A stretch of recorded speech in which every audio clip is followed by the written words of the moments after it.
cũng là nghèo. Nhưng mà anh thật sự là nha. Chị Mau thì anh vẫn rất là anh em mình với nhau là từ trước anh rất chú trọng. Nhưng mà bài có cột lấy 123 ông đấy kia là cột lấy 123. Dạ đâu sao cầm bài đấy. Nó không rõ cái gì ta. Đánh bài đó trong đánh bài đấy là gọi đẳng cấp.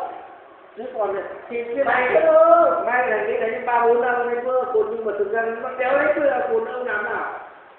Thế là chưa gì đấy, ông có đôi cao này, con đôi cao nào. thì thôi. Thế là cứ tư xuống đánh gì ông là xuống này đánh tí. Thôi ý là phải đánh anh tí. Thắng là anh phải hơn. Không. Chỉ là như nó Không, tôi chưa tính đỏ. không như anh nói không thì anh không phải phải đâu thôi. Chưa bà. Không cần phải như nhau anh như nhau ấy. Chưa bà. Tôi nói là thế anh Chú say nhé thật đấy. Bây giờ bốc. Thằng anh đã nói tôi nhưng mà chú nói mà đẳng cấp lắm. bài tôi rất xấu nhưng mà tôi thắng được. Thế mà Thế được. chú là bài nó đẹp. đẳng cấp với anh em. Bài Nó như thế là tôi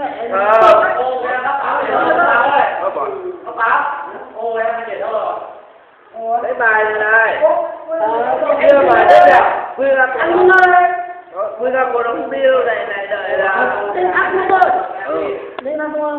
là đây. Chứ anh mà đẳng cấp nhất tôi là Bốc to là không phải đẳng cấp anh đâu. Bốc ai to đánh. Chú bốc đi. Bốc cái này thằng nào to đánh. Không chả sao cả. Đấy, bốc tay Chưa đâu. Chứ giờ anh chẳng là cái gì cả, em chẳng là gì. Nói được không em nói. Đáng Đẳng cấp là cái có gì. Nó đang thắng cái hội còn là quý đang biết rồi. Thì uống rượu chơi thì có cái gì đâu. Thì anh nghĩ là uống rượu chơi. Thế là uống Đẳng cấp là chỉ yêu mình làm gì vậy đó. Em người hỏi mồm gì đâu.